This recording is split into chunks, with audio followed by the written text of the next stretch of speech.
ucapkan selamat sore untuk kita semua. Tiba saatnya kita akan membaca dan merenungkan kebenaran firman Tuhan. Saya mengajak jemaat sekalian untuk membuka satu ayat. Membuka satu ayat dalam kitab Pengkhotbah.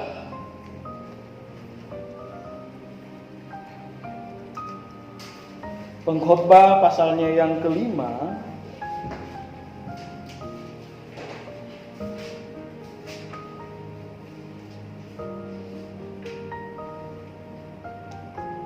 Pengkhotbah pasalnya yang kelima, kita baca ayatnya yang ke-10. Pengkhotbah pasalnya yang kelima, kita baca ayatnya yang ke-10. Kita akan baca bersama-sama ayat firman Tuhan kita di sore hari ini dalam hitungan ketiga.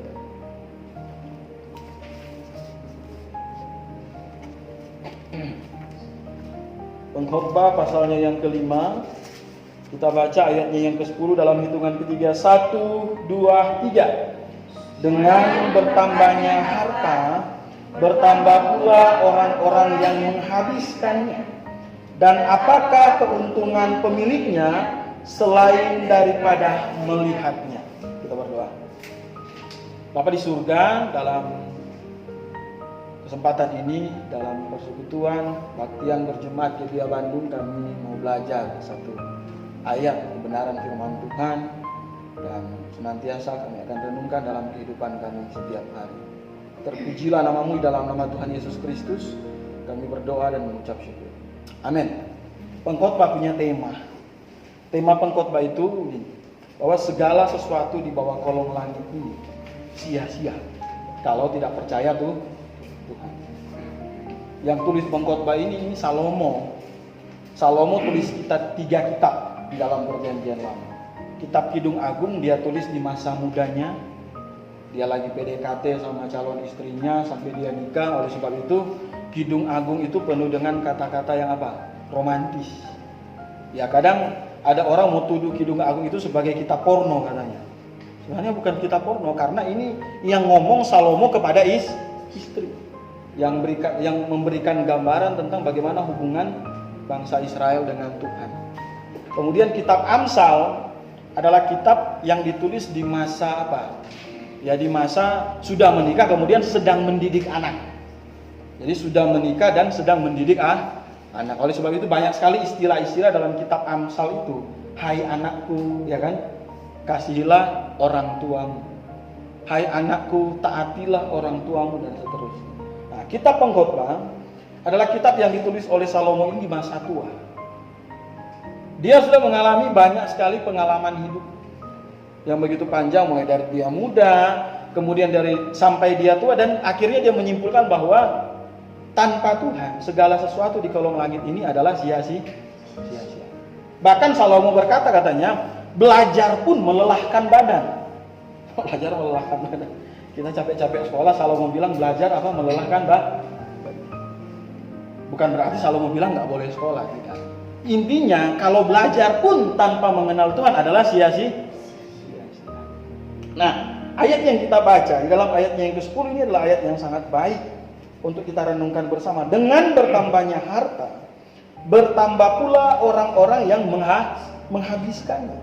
Dan apakah keuntungan pemiliknya selain daripada melihatnya? Ini realita yang terjadi. Ya kadang ada orang yang sudah diselamatkan dan akan hidup di tengah-tengah orang yang belum diselamatkan. Dan Tuhan berkata, firman Tuhan berkata bahwa ya bertambahnya harta toh pasti akan habis juga. Bahkan pemilik dari harta itu bisa jadi cuma mau lihat bahwa bagaimana hartanya akan habis dan bahkan bisa dihabisi oleh orang lain. Ini mau mengajarkan kita tentang ini, semua ini adalah sementara. Harta yang kita miliki ini satu saat nanti pun bisa diambil oleh orang lain. Nah, hari ini saya mau bicara tentang kaitannya dengan harta, yaitu uang. Saya bukan pakar ekonomi. Saya tidak akan berkhotbah untuk mengajarkan Anda. Mungkin Anda lebih jago dan lebih hebat bagaimana mengatur uang dari tanggal muda sampai dengan tanggal tua, dan akhirnya bisa menabung dan seterusnya. Bukan itu jurusan saya. Ini banyak pakar ekonomi saya tahu. Banyak orang yang bisa bisa diajak konsultasi bagaimana cara mengatur uang. Tetapi saya akan mengajak kita bersama untuk merenungkan bagaimana prinsip uang ini yang diajarkan di dalam Alkitab. Apa yang mau Alkitab ajarkan kepada kita tentang uang? Uang bukanlah hal yang tabu. Uang bukanlah kejahatan kalau dipakai dengan baik, dan uang bukanlah apa ya? Ya, bukanlah sebuah kesalahan kalau kita lihat dalam terang firman Tuhan. Faktor yang perlu kita pahami bahwa uang adalah topik yang cukup banyak dibahas di dalam Alkitab. Ingat bahwa 16 dari 30 perumpamaan Tuhan Yesus. Jadi Tuhan Yesus 30 perumpamaan dalam perjanjian baru. Ada 30 perumpamaan itu bicara tentang uang. Jadi dalam Alkitab uang bukan hal yang tabu. Sekali lagi saya tidak akan mengajarkan Anda bagaimana cara mengatur uang, bukan itu bagian saya. Dan di dalam keseluruhan Alkitab ada 2000 ayat yang bicara tentang uang dan bicara tentang harta. 2000 ayat banyak nggak? Banyak sekali 2000 ayat. Kalau satu ayat 10 kata, ini berapa banyak? Dan ya bagi pengkhotbah tertentu akhirnya membawa uang ini, tema uang ini kepada tema-tema yang boleh dikatakan kontroversi. Apalagi para pegiat teologi sukses. Para pegiat teologi sukses mau mengkhotbahkan uang ini tetapi dalam konotasi-konotasi yang negatif, tetapi dikemas seakan-akan secara positif. Itulah misalnya kalau kamu kasih uang banyak akan dapat banyak. Kan gitu kan? Kalau kamu kasih sedikit ke Tuhan akan dapat sedikit. Kalau kamu berikan 1.000 dapat 1 juta. Kalau kamu berikan 2.000 dapat 2 juta. Kalau kamu berikan 3.000 dapat 3 juta. Itu teologi sukses. Tetapi apakah ini prinsip uang yang diajarkan dalam Alkitab? Apakah Tuhan selalu mengajarkan bahwa kalau kamu beri sekian dapat berkali-kali lipat? Apakah kamu akan memberi sekian akan mendapat beratusan kali lipat? Nah, kita akan sama-sama lihat di dalam Alkitab prinsip ini. Sekali lagi saya tidak mengajarkan Anda bagaimana mengalihkan uang kemudian supaya bisa bisa dipakai untuk ini, bukan itu yang saya mengajarkan. Mungkin Anda lebih tahu dari saya untuk masalah itu. Tapi saya ingin melihat bagaimana esensi manfaat dan pemanfaatan uang itu dalam kehidupan kita secara Alkitabiah. Secara Alkitabiah. Kalau saya nggak jago hitung uang, matematika saya jelek waktu di SMA. Matematika saya kurang bagus, jadi nggak jago hitung uang bagaimana mau bagi-bagi ini kemudian hasilnya seperti ini, bukan itu. Dan coba kita lihat ada 2 poin yang akan kita bahas di sore hari ini. Yang poin yang pertama adalah uang penting dilihat dari esensinya. Kita harus memahami esensi uang yang diajarkan di dalam Alkitab. Yang kedua adalah penting dilihat dari manfaatnya, esensinya dan manfaatnya. Kita mau lihat yang pertama, dilihat dari esensinya. Dilihat dari esensinya bahwa Alkitab mengajarkan bahwa uang tidak bisa membeli keselamatan. Ini esensi yang paling penting. Bahwa seberapa banyak pun uang yang kita miliki, atau seberapa sedikit pun uang yang kita miliki, tenang, ini tidak akan pernah membeli keselamatan. Kalau misalnya kita dalam kondisi yang banyak uang, jangan sombong dulu. Karena dengan banyak uang tidak mungkin bisa membeli keselamatan. Atau kita dalam kondisi yang sama sekali tidak ada uang, atau dalam kekurangan, dalam kondisi yang minus secara ekonomi, jangan berkecil hati. Karena uang tidak akan bisa menyelesaikan masalah keselamatan. Kita sudah bahas kemarin waktu di PA bahwa keselamatan adalah kasih karunia daripada Tuhan. Kasih karunia, grace itu artinya pemberian yang hanya mampu diberikan oleh Tuhan. Kalau pemberian ini bisa dinilai dengan uang, maka tidak akan disebut sebagai karis atau kasih karunia lagi. Hadiah bisa diberikan oleh orang lain kepada orang lain. Saya bisa berikan hadiah kepada siapa saja. Tetapi untuk masalah keselamatan ini adalah hadiah yang lebih besar daripada hadiah yang ada di dunia ini. Oleh sebab itu tidak mungkin bisa dinilai dengan mata uang apapun. Mata uang yang nilainya paling tinggi di dunia ini mata uang apa? Pound sterling. 1 pound sterling berapa rupiah sekarang? 18.000 kali ya. 18.000. Kita punya jutaan pound sterling tidak akan mampu membeli keselamatan ini. Karena keselamatan ini nilainya sangat mahal. Karena ukuran dari keselamatan ini adalah jiwa saya dan Anda. Oleh sebab itu tidak mungkin keselamatan itu bisa dibeli dengan uang. Kalau ada orang-orang kaya yang punya konsep, ya kan, bahwa dia bisa beli keselamatan itu dengan uang, sudah pasti dia bukan di pengajaran yang Alkitabiah. Karena Alkitab tidak pernah mengajarkan bahwa keselamatan itu bisa dibeli dengan uang. Dalam kitab 1 Petrus di situ firman Tuhan berkata bahwa hidup kita ini telah ditebus dengan apa? Darah yang bukan dengan emas dan perak. Kan ada satu lagu kontemporer kan? Bukan dengan barang yang fana, emas dan perak engkau membeli dosa. Tetapi dengan apa katanya? Darah yang mahal. Darah yang suci. Darah yang benar-benar tanpa dosa. Yesus Kristus datang sebagai manusia. Dan Alkitab mengajarkan bahwa dia adalah manusia yang tidak berdosa. Tipu dan dusta tidak ada di dalam mulutnya. Karena benih Kristus adalah benih yang berasal dari Tuhan. Cuma pinjam rahim Maria, kemudian akhirnya Maria ini dipakai oleh Tuhan untuk menghadirkan Yesus Kristus secara badani, secara daging atau secara jasmania. Dan ketika dia datang di dunia ini dengan satu misi untuk membereskan problem dosa dari kita semua. Kalau dosa itu dan keselamatan itu bisa diselesaikan dengan uang, Yesus perlu datang atau tidak? Tuhan Yesus tidak perlu datang, betul?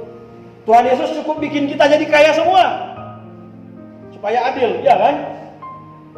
Supaya adil, kalau keselamatan mau pakai selesai dengan cara uang atau dengan cara harta, Tuhan Yesus tinggal bikin satu tindakan supranatural, bikin satu kejadian mujizat yang luar biasa, dan akhirnya semua manusia di dunia ini mempunyai nominal uang yang sama, yang sanggup membayar keselamatan. Tetapi karena keselamatan tidak bisa dibeli dengan uang, dengan harta, dengan apapun di dunia ini, maka Tuhan Yesus harus datang dari surga turun ke dunia. Dia bukan manusia yang menjadi Tuhan, itu beda. Kalau orang-orang Islam kan selalu tuduh, kok manusia dibilang Tuhan, kok manusia dibuat menjadi Tuhan. Yesus adalah Tuhan yang dalam rupa waktu yang sementara menjadi manusia. Kenapa dia harus jadi manusia? Karena dia harus mati di atas kayu salib. Kalau dia tidak pakai tubuh daging ini, bagaimana mungkin dia bisa mati? Roh itu tidak akan pernah mati. Roh manusia itu kekal, gak akan pernah mati. Roh manusia kekal. Jangankan roh Kristus, roh Allah, roh manusia itu kekal. Oleh sebab itu butuh tubuh daging yang bisa mengalami kematian. Dan kematian inilah yang menebus dosa orang-orang berdosa. Nah, saudara kesayangan Tuhan kita Yesus Kristus, kita mau kasih harga berapa Tuhan Yesus? Ini Tuhan mau pasang price berapa Yesus Kristus ini, sehingga kita mau membeli keselamatan itu dengan uang. Berapa price-nya? Ada satu orang yang pengen beli patung tokoh terkenal, mahal sekali.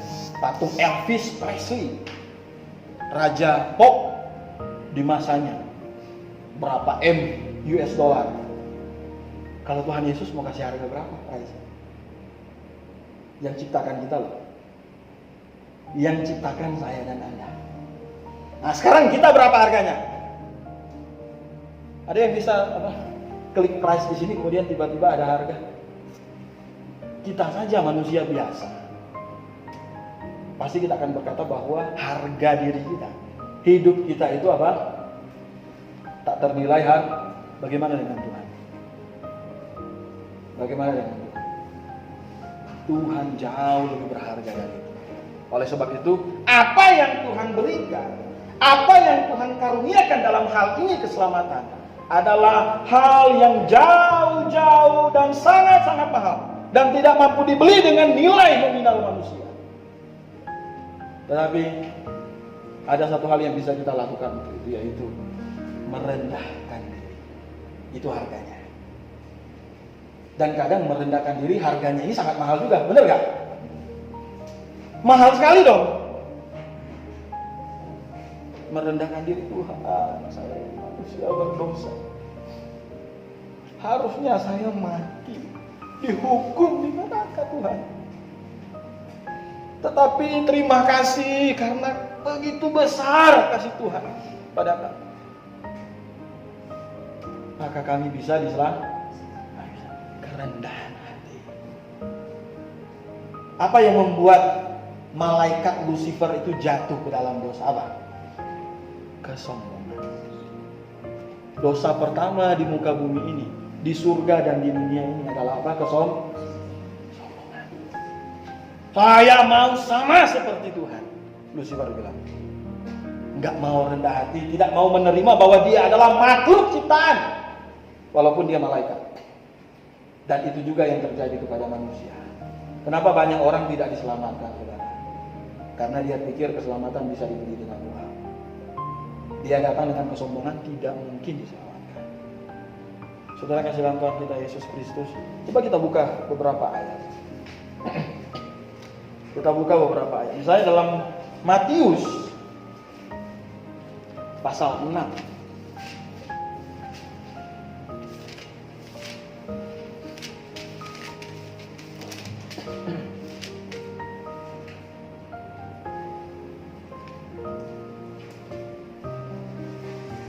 Ayatnya yang ke-19.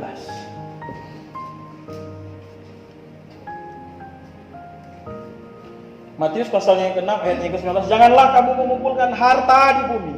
Di bumi ngengat dan karat merusakkannya dan pencuri membongkar serta mencuri. Jangan mengumpulkan harta secara berlebihan. Dalam pengertian bahwa akhirnya melupakan Tuhan. Karena harta itu tidak bisa membuat saya dan Anda selamat. Tidak. Keselamatan hanya bisa diselesaikan oleh Tuhan Yesus di atas kayu salib.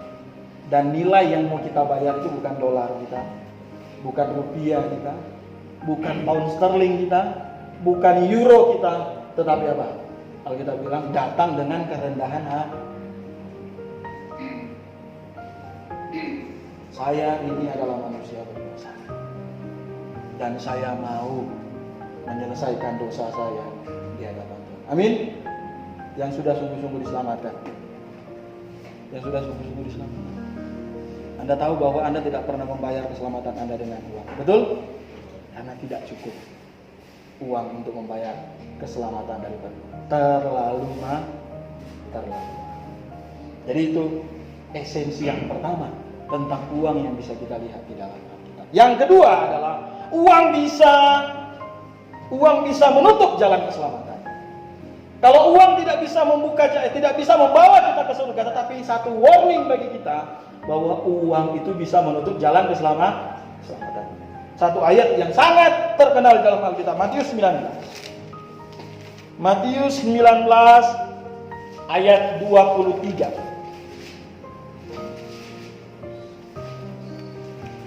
Matius pasalnya yang ke-19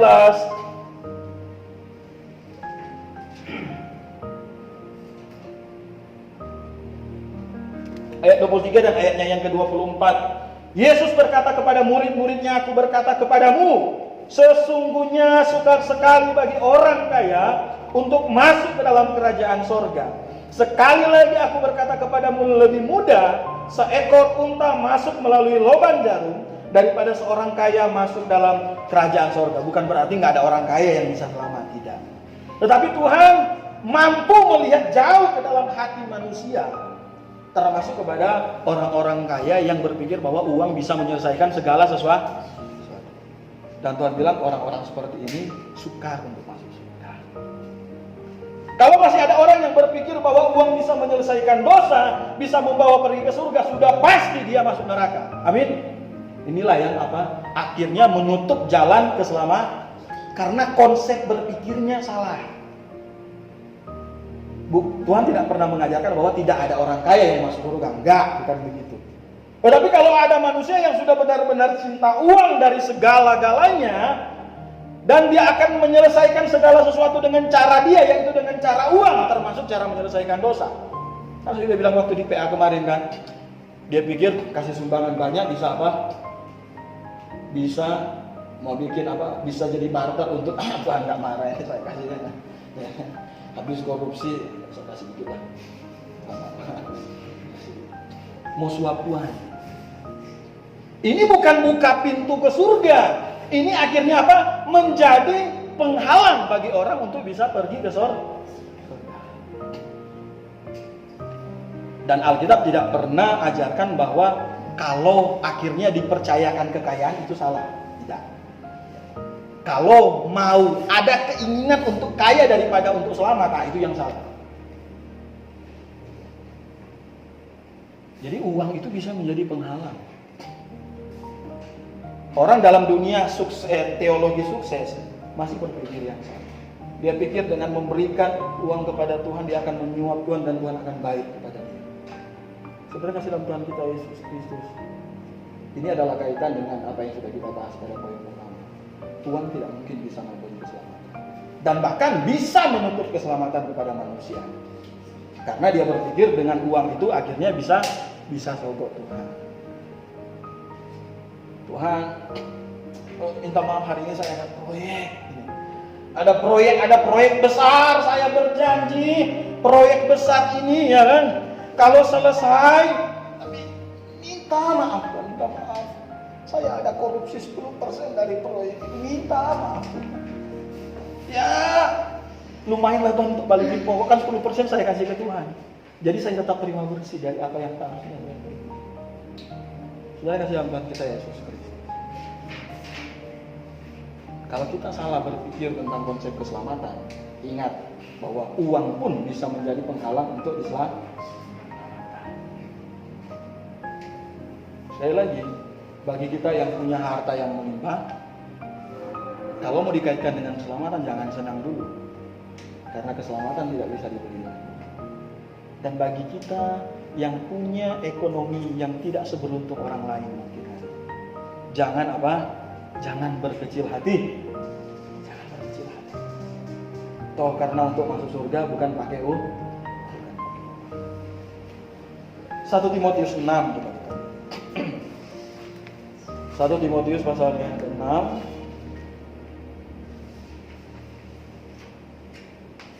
ayatnya yang ke-17.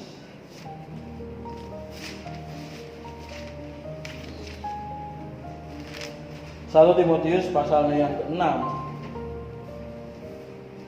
Ayat 10 dulu, kita lihat ayat 10 dulu. Ayat 17 ya. 1 Timotius 6 ayatnya yang ke-10 ya, 10. Karena katanya akar segala kejahatan ialah cinta uang. Sebab oleh memburu uanglah beberapa orang telah menyimpang dari iman dan menyiksa dirinya dengan berbagai-bagai dosa. Akhirnya sudut pandang imannya itu tersalah. Jadi gini, dalam Alkitab ini ada waktu Tuhan bicara uang secara positif, dan ada waktu Tuhan bicara uang dan kekayaan secara negatif. Katanya akar dari segala kejahatan adalah cinta uang. Sebab oleh memburu uanglah beberapa orang telah menyimpang dari iman dan menyiksa dirinya dengan berbagai-bagai duka. Terbeban dengan urusan-urusan rohani, dia berpikir semua urusan rohani itu bisa diselesaikan dengan uang, apalagi dengan keselamatan. Dan akhirnya itu menimbulkan duka, dan duka yang kekal dalam kehidupan. Dan kasih Tuhan kita Yesus Kristus. Itu yang kedua, dari penting dilihat dari esensinya. Yang ketiga, masih di bagian penting dilihat dari esensinya. Uang bisa mengganggu fokus hidup orang percaya. Kalau tadi bisa menutup jalan keselamatan, tetapi sekarang sudah diselamatkan, tetapi kadang-kadang uang itu bisa mengganggu fokus hidup kita. Coba kita lihat di dalam tadi 1 Timotius pasal 6 ayatnya yang ke-17. 1 Timotius 6 ayatnya yang ke-17. Peringatkanlah kepada orang-orang kaya di dunia ini agar mereka jangan tinggi hati dan jangan berharap kepada sesuatu yang tidak tentu seperti kekayaan, melainkan pada Allah yang dalam kekayaannya memberikan kepada kita segala sesuatu untuk dinikmati. Katanya, jangan sampai kita berharap kepada apa yang tidak menentu. Anda bisa, corona ini adalah bukti bagaimana kalau orang terlalu berharap kepada yang tidak menentu itu jatuh benar-benar sakit sekali. Betul nggak? Ada orang kaya yang tidak lahir baru. Saya tidak bilang orang kaya yang lahir baru ya. Orang kaya yang tidak lahir baru yang hidupnya itu pikirannya uang terus. Bukan berarti kita nggak boleh cari uang. Karena di dalam Alkitab juga mengajarkan bahwa kalau tidak bekerja tidak makan. Dan akhirnya apa? Karena dia tidak percaya Tuhan. Kemudian di masa pandemi ini terjadi krisis ekonomi.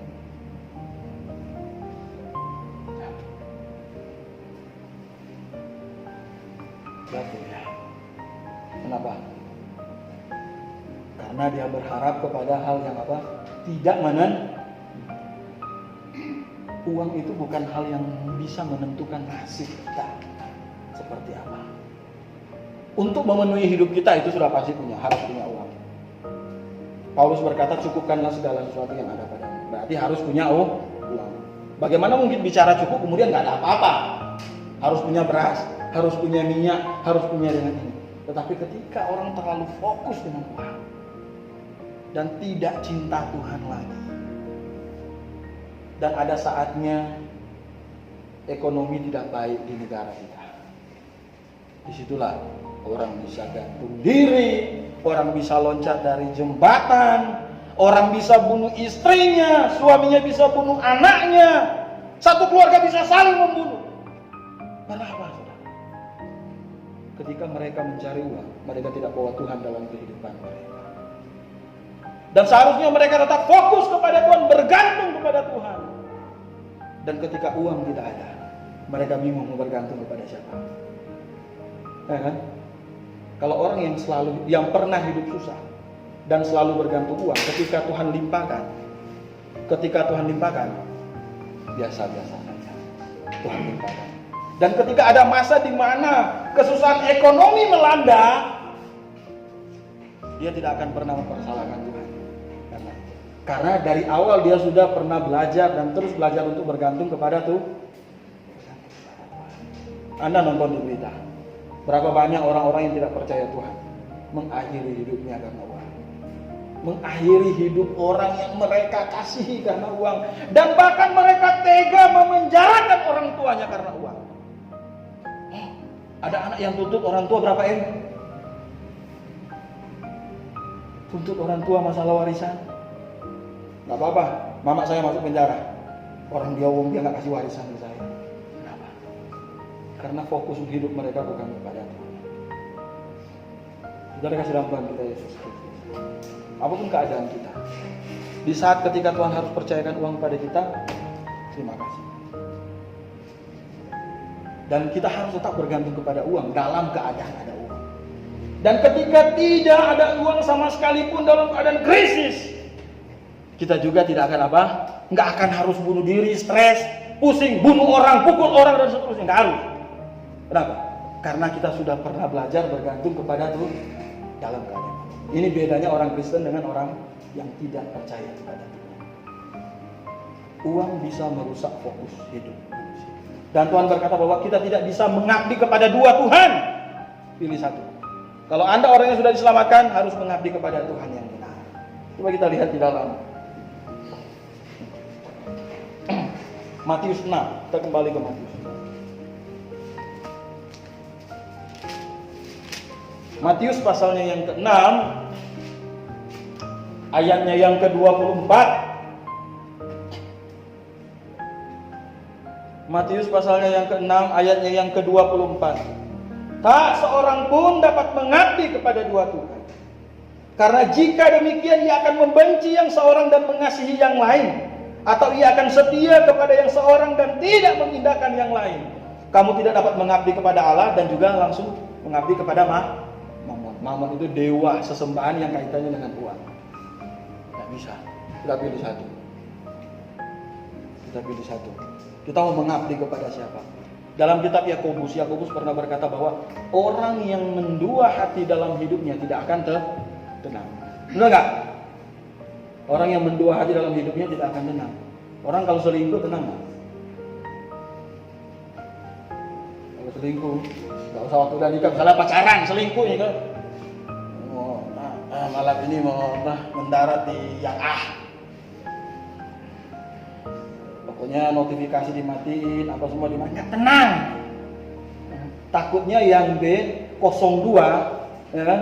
Takutnya yang 02 tiba-tiba WA. Ini lagi sama 01 nih. 01 mau ngobrol. Biasanya handphone dia nggak muter di meja. Takut ada notifikasi masuk, panggil sayang lagi gitu kan. Yang lagi di mana? Yang 01 baca. Kok ada sayang lagi? Perasaan saya nggak pernah WA begini hari ini. Tidak tenang, benar nggak? Pusing gimana mau sembunyiin supaya nggak masuk WA? Dimatiin handphone. Dimatiin bikin apa? Mode pesawat terbang.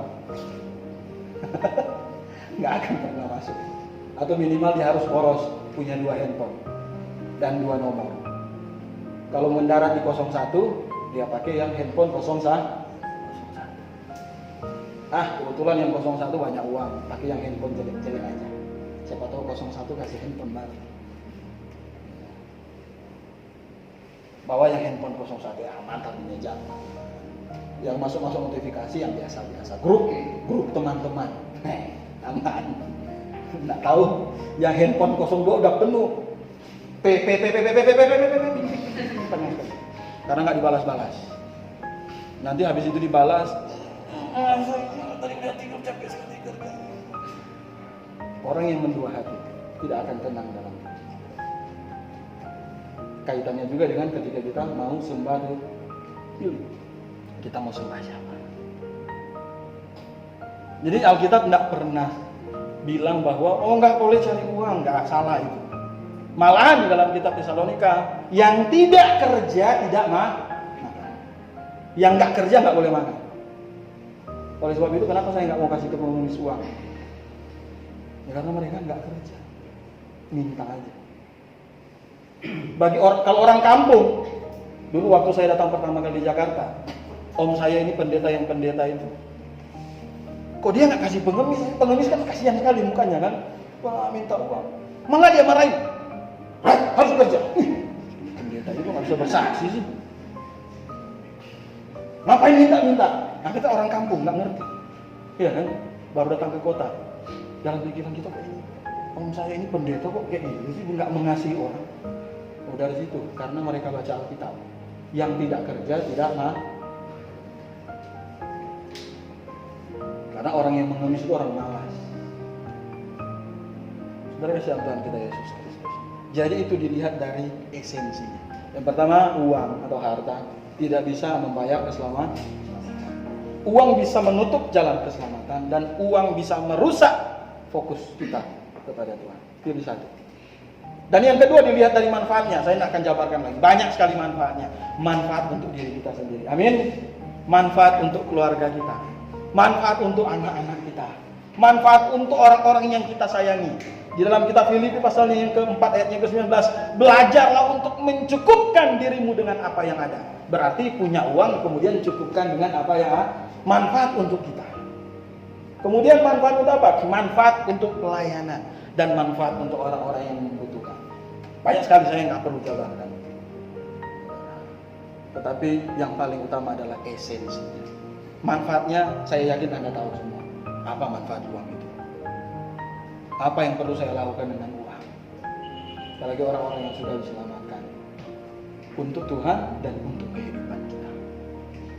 Tapi sekali lagi, tidak untuk membeli keselamatan. Amin. Kalau Anda kasih perpuluhan besar-besar di gereja, jangan berpikir supaya selamat. Nah, saya tekankan lagi, bukan untuk selamat. Pastikan Anda selamat, baru bisa dukung pelayanan. Kalau kita belum selamat, Anda kasih banyak pun di gereja nggak akan berpengaruh untuk Tuhan. Ada dulu orang pernah berkata, dia bukan orang GBI. Oh Pak, saya sudah diselamatkan, tapi saya belum masuk di gereja yang benar. Ini saya selalu kasih perpuluhan kepada hamba-hamba Tuhan. Nggak akan ada pengaruh. Kalau Anda kasih misalnya 100 juta untuk saksi Yehova, sama dengan kita mendukung kesesatan. Anda kasih 50 juta setiap bulan untuk Mormon, itu sama dengan kita mendukung supaya Mormon dan kesesatan itu berkembang.